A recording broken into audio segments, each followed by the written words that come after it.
Mas, senhores irmãos, estamos alegres, estaremos estudando a lição 7 da Revista dos Adultos, tem o título A Sutileza da Relativização da Bíblia.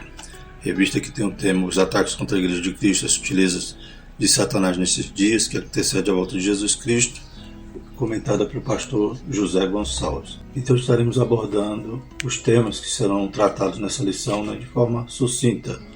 O textuário diz: toda a escritura, divinamente inspirada, é proveitosa para ensinar, para redarguir, para corrigir, para instruir injustiça, segundo Timóteo 3,16. Verdade prática, a Bíblia é a inspirada, a inerrante e a infalível palavra de Deus. Por isso não podemos relativizá-la. Ou seja, vemos mais um ataque do inimigo contra a igreja, que estamos detectando através dessa lição desse trimestre.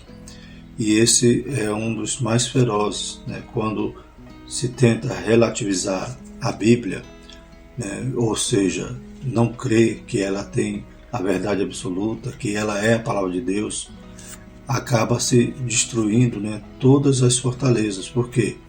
Você tirando a palavra de Deus, você desmembrando-a ou dizendo que ela apenas contém a palavra de Deus, dá margem a todas as ideologias, os pensamentos da pós-modernidade, em que tudo é relativo, em que eles acreditam que não existe uma verdade absoluta. E nós cremos, partimos desse pressuposto que a Bíblia, como o próprio Jesus disse, conhecereis a verdade vos libertará. E essa verdade é absoluta, não tem como ficar puxando para lá, puxando para cá e tentando trazer, ou tentando fazer com que ela se adapte à minha forma de ver, à minha forma de pensar, à lente que eu vou querer ler a Bíblia e dizer não daquilo que eu defendo, daquela ideologia, e vou então pegar a Bíblia e tentar distorcê-la para que ela se enquadre ao meu pensamento. Então, a Bíblia é rocha, ela é algo que nós temos que ter por firmeza para poder sustentar os nossos pés. Outrora vivíamos no lago de lodo, de lama, vivíamos afundando, vivíamos sem ter nenhum fundamento. Hoje nós já temos um alicerce, a palavra de Deus, Cristo, então estamos edificando sobre um alicerce firme. Então tem que ser sólido, não pode ser algo líquido, algo que se molde ao ethos do mundo, a forma como o mundo a cada dia vai mudando sua ética e sua moral. Mas a palavra de Deus, ela permanece para todos sempre. Para os céus e a terra, ela permanece para todos sempre e ela não varia. Em Deus nós não vemos nele nem variação, nem sombra de variação. Os objetivos da lição são destacar os aspectos desconstrucionista e relativista a respeito da Bíblia, explicar o processo de construção de narrativas para criminalizar a opinião doutrinariamente conservadora da Bíblia, pontuar as novas metodologias e teologias a partir da relativização da Bíblia e afirmar que a Bíblia é um livro revelado e inspirado por Deus. O texto bíblico se encontra em 2 Timóteo 3, 14 a 17. Então, para ganharmos tempo, vamos direto para a lição.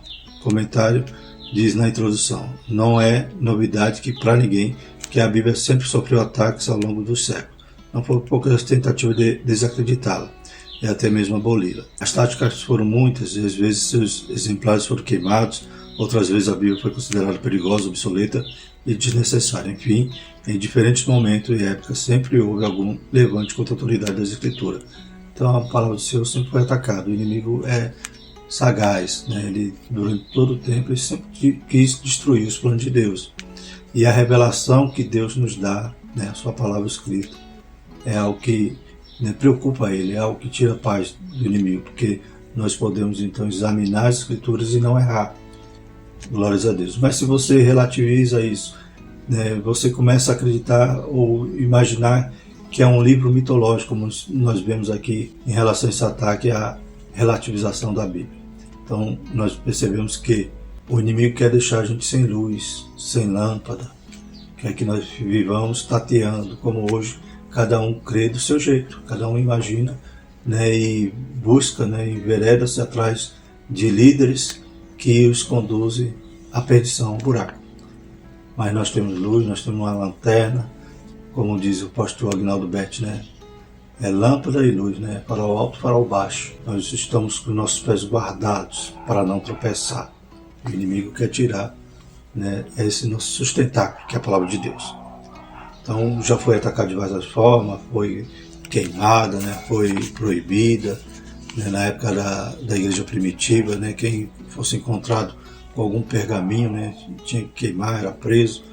Então a Bíblia sempre ela foi atacada, mas hoje, por milagre, né? Deus inspirou, Deus revelou, Deus entregou aos homens e Deus preservou. Louvado seja o nome do Senhor.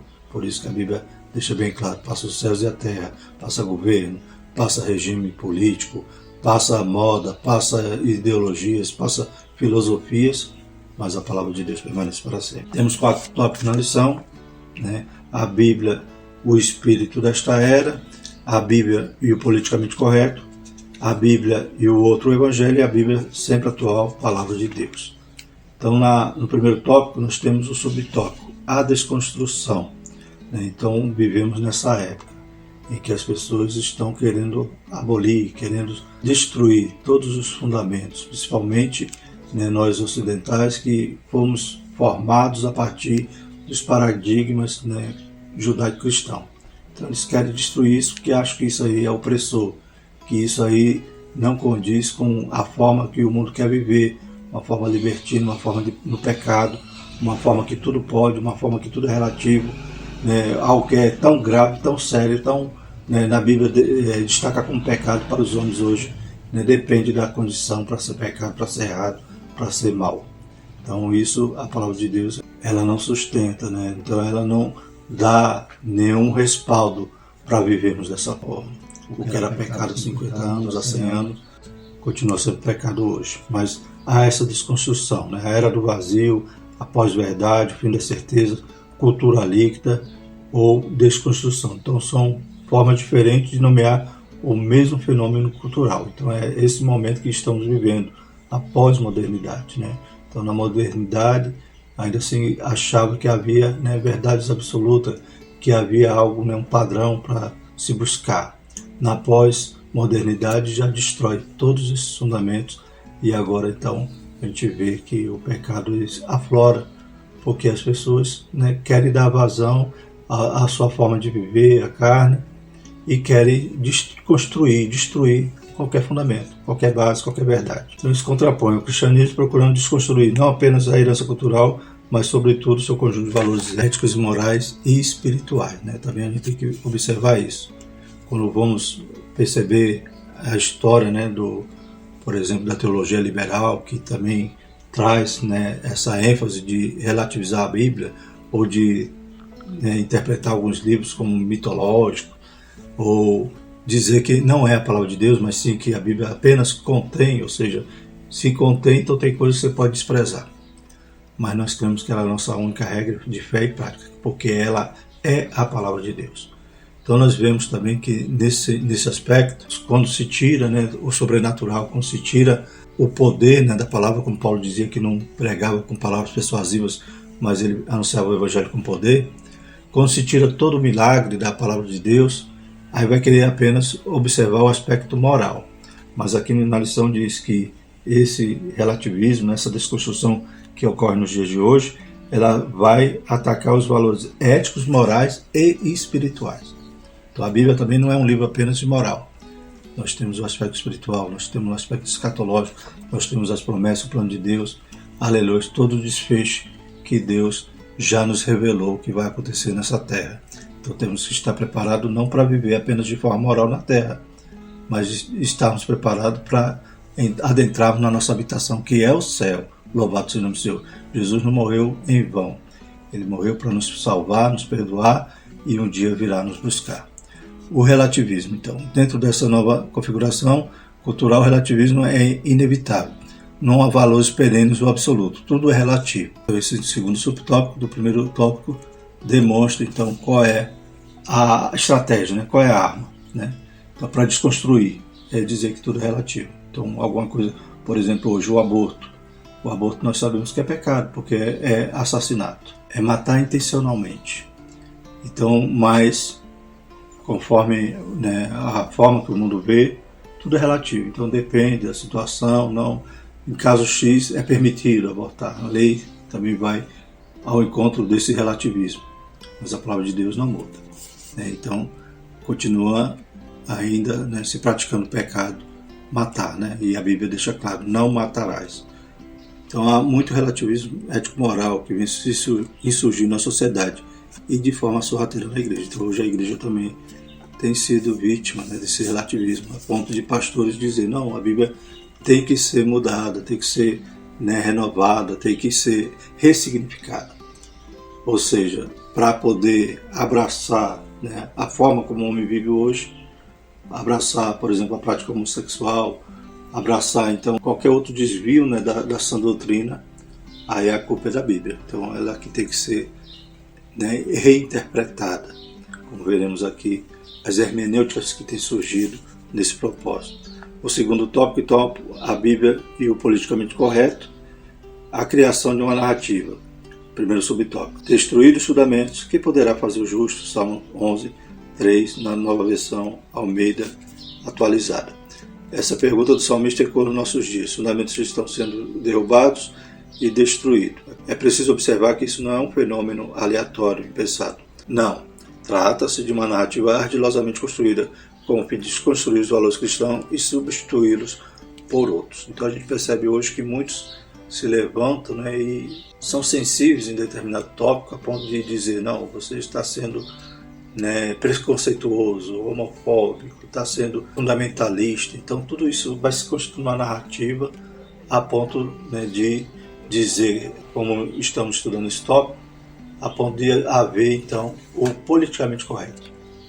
Então hoje qualquer coisa que você fala, você é cesseado, né, você não tem a liberdade de expressão, de opinião e principalmente, né, de confissão da sua fé.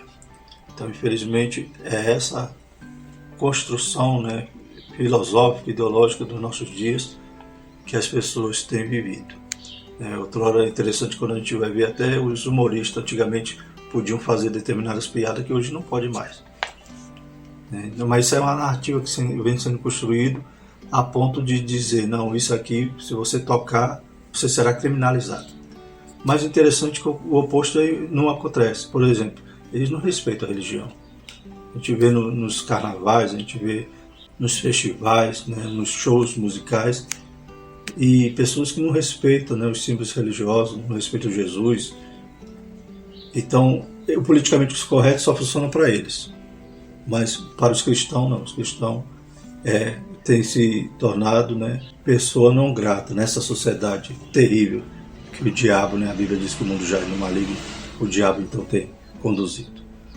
Segundo subtópico, a criminalização da opinião. Então, pensar diferente dessa forma narrativa que foi criada está sujeito à censura. Na verdade, toda forma de pensar diferente dessa narrativa é criminalizada, né? Então, exatamente isso, é o politicamente correto, mas não existe nada de correto nisso. Pelo contrário, há, né, defesa de determinada situação, comportamento que passa a ser, então, superior, né? Aquela minoria, ela consegue, né, impor seus padrões sobre a maioria, e quem for contrário é criminalizado. O cristianismo, que no Ocidente é a cultura majoritária, está sendo banido para a periferia, transformando-se numa contracultura, né? Que coisa terrível. Como o inimigo é astuto, como nós temos sofrido ataques e muitos estão anestesiados sem perceber. Precisamos orar, precisamos pregar a palavra, ensinar para que isso, né, possa ser revertido, né, ou para que ao menos, né, a Igreja do Senhor cresça, né, de forma sólida, porque como já vimos, todos esses pensamentos relativistas, essa questão do politicamente correto tem que entrar na igreja. E as pessoas começam a dizer, não, pastor, não, pregador, você está sendo, né, sendo antiquado, você está querendo, né, ofender as pessoas. Mas não, a gente está pregando a palavra, pregando a verdade. E a palavra, ela tem que ter essa liberdade de nos constranger, né, para que nós possamos nos arrepender e deixar o pecado. Terceiro tópico, a Bíblia e o outro o Evangelho. Então temos dois subtópicos. Uma nova metodologia. Então, mais uma astúcia. Qual é? De criar-se hermenêuticas de acordo com os pensamentos, né, com as ideologias a priori que a pessoa já tem. Por exemplo, a pessoa é marxista, crê, né, acredita, né, na filosofia marxista, segue, né, todos os pensamentos marxistas, então ela vai ler a Bíblia tentando adequá-la à sua forma, à sua linha filosófica. A gente vê hoje pessoas que, né, claro que defendia, né, ou defende a questão do preconceito racial, né, a questão defendendo os negros, né, então muitas das vezes vai ler a Bíblia com essa lente. Chega ao ponto então de distorcer nas escrituras, dizer não que Jesus até era negro, por causa das etnias ali orientais. Então a pessoa vai tentar distorcer ou vai puxar para lá e puxar para cá para poder enquadrar a Bíblia na sua própria ideologia, ou seja, então vai criar uma hermenêutica com aquela lente. Da mesma forma os homossexuais. Então as pessoas estão criando uma nova metodologia para ler a Bíblia. E a gente tem que manter a velha metodologia, ou seja, ler o texto e ver o que o texto quer dizer. Para quem o texto era destinado, né? O que o escritor estava tentando transmitir ali, o que Deus revelou naquele momento, o que aquilo se aplica na nossa vida hoje.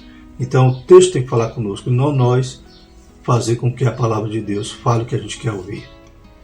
A gente tem que ouvir o que a gente precisa, o que a gente necessita, o que o profeta se levantava e denunciava naquele período. Glórias a Deus. E o que aqueles princípios, né, influenciam ou refletem no meu viver hoje. E não o contrário. Eu parto dos meus pressupostos, né, de tudo aquilo que eu defendo, as minhas linhas de pensamento, minhas ideologias, e vou tentar ler a Bíblia e distorcer, puxar para lá e para cá, para que ela se enquadre a esse pensamento. Então há essas novas metodologias, né, e há o outro evangelho. A Bíblia diz que até um anjo que venha pregar um outro evangelho é anátema, né? Então nós devemos ler a Bíblia, o que a Bíblia fala, interpretá-la com todas as regras de interpretações, né, ortodoxa, e entender o que a Bíblia quer falar, quer nos transmitir, e não mudar o tema, mudar o assunto, mudar as palavras da palavra do Senhor, ou às vezes até, né, partindo do ponto lá dos relativistas, cortar, né, mutilar a palavra de Deus, dizendo não, que não é palavra. Então a gente só tem que olhar para esse outro lado, esse aspecto moral, esse aspecto do amor, mas a palavra ela é clara e ela vai nos denunciar todo o nosso pecado, a nossa condição miserável, né, para que nós nos arrependamos, ouçamos a voz do Espírito Santo, não endureçamos o coração e nos convertamos, nos santifiquemos e um dia encontremos com o nosso Deus e vivamos com Ele para todo sempre. Glórias a Deus. Mas que todos esses ataques à palavra de Deus, mais uma vez, caia por terra. E o último tópico, a Bíblia sempre atual, palavra de Deus. Glórias a Deus. Ela é revelada. Então, para o cristão, a Bíblia é o texto antigo com uma mensagem atual, né? Como dizia Billy Graham. A Bíblia é mais atual do que o jornal de amanhã. Ela foi e é sempre será relevante. A razão disso é que a Bíblia é a revelação do Deus à humanidade. É um livro, né, que está nas nossas mãos, né, graças à operação de milagres, né, irmãos? Então, é um milagre termos a palavra de Deus, da forma como ela foi escrita durante aqueles 1.600 anos, cerca de 40 escritores. A palavra é concisa, coesa, parece que foi alguém que sentou e escreveu ela de uma vez só, porque realmente era um só escritor, o Espírito Santo de Deus. Aleluia, toda palavra inspirada, como diz aqui no nosso textuário. Glórias a Deus. Toda escritura divina é divinamente inspirada e proveitosa para ensinar, redarguir, corrigir e instruir na justiça. Bendito é o nome do Senhor. Então, nós cremos assim, nós vivemos assim e temos, aleluia, sido felizes, porque a Bíblia se cumpre nas nossas vidas, porque ela é um livro que veio da boca de Deus. Glórias a Deus. Qualquer tentativa de ressignificar ou atualizar a Bíblia, fazendo com que ela se ajuste a essa cultura contemporânea, deve ser rejeitada e vista como uma heresia, né? Então, hoje surgem muitas edições de Bíblia, assim, com esses viés, com essas lentes, com essas hermenêuticas, que nós possamos estar tomando água na fonte. A Bíblia diz que o povo de Israel tinha feito, né, 2 males ao Senhor, né? Tinha deixado o Senhor, trocado ele por os ídolos, e tinha cavado, né, cisternas rotas, cisternas furadas, ou seja, tanques de água para eles tomarem daquela água, né? Só que esses tanques não retinham água, em vez de tomar água da fonte de água viva, que é o nosso Deus. Nós vamos para a fonte, que é melhor do que tomar água dessas cisternas rotas. Os pregadores que levantaram essa bandeira apóstata, na verdade, devem ser vistos como falsos profetas. Às vezes parecem anjos de luz, mas na verdade pregam ensinos de demônio, o fim é afastar a humanidade da cruz de Cristo. E por último, a Bíblia é inspirada por Deus. A Bíblia é a revelação de Deus, significa que ela tem a origem de Deus e por ele foi inspirada. Paulo o apóstolo disse que toda a escritura é inspirada por Deus. Nenhum livro, por mais espetacular que seja, pode se colocar em pé de igualdade com a Bíblia. Então a Bíblia, outra regra da hermenêutica, né? A Bíblia explica a Bíblia. Glórias a Deus. A gente vê Jesus ali citando Gênesis, citando Ló, citando Noé, citando, aleluias, Jonas. Então a gente vê o próprio Jesus ratificando tudo que está na Escritura. Como é que eu vou agora interpretar e dizer, não é mito? E Jesus estava ali ratificando o mito? Não. Jesus estava ratificando que toda a Escritura é divinamente inspirada. Bendito é o nome do Senhor. Alguém pode receber de Deus alguma iluminação para dizer ou escrever algo, mas ninguém pode dizer que foi inspirado por Deus, da mesma forma com que os escritores bíblicos foram. Isso é que faz a Bíblia ser diferente como obra literária. É um livro com uma mensagem especial e atual, porque espelha a mente de Deus. É um livro, a palavra de Deus é viva, é eficaz e mais penetrante que espada de dois gumes. É um livro que a fonte, né, aleluia, só poderia ser o céu, e o Espírito Santo usou os escritores de forma maravilhosa. Glórias a Deus. Concluindo, vimos faltando nessa lição que há toda uma narrativa com o propósito de desacreditar a Bíblia. Para os defensores desse novo modelo cultural, a Bíblia não passaria de um livro obsoleto, produto de uma época que, portanto, precisa ser atualizada. Em outras palavras, a Bíblia não seria mais relevante para essa geração. Aqueles que já aderiram a essa suposta necessidade de atualização do texto bíblico, alegando que ele precisa ser relevante para essa geração, desenvolveram metodologias e teologias próprias. Dentro dessa nova forma de entender o texto, a Bíblia é que precisa de ajuste, e não o homem se ajustar a ela. Então, mentira de Satanás, né? Nós que precisamos nos adequar à Bíblia, não ela se adequar às nossas ideologias, ao nosso pensamento, à nossa maneira de viver, à nossa forma de viver. Todo cristão que segue a ortodoxia bíblica deve rejeitar tal ensino e não podemos aceitar nada que mutile a Bíblia por conta do politicamente correto. Não podemos rejeitar o que ensina a ortodoxia cristã ou trocá-la pelas novas metodologias. A Bíblia é a palavra de Deus e por isso sempre será atual e relevante para a humanidade. Graças a Deus. Louvamos a Deus por Deus ter nos dado a sua palavra. Na próxima lição, a sutileza do enfraquecimento da identidade pentecostal. Então, mais um ataque, né? A gente vai falar sobre tudo que Deus tem feito nesse avivamento, né, do século passado, desse século. Aleluia, que Deus tem movido as águas, tem feito a igreja, aleluia, se expandir sobre a terra. E esse enfraquecimento é prejudicial à nossa fé. Que Deus nos ajude. E na próxima lição estaremos juntos em nome de Jesus. Amém.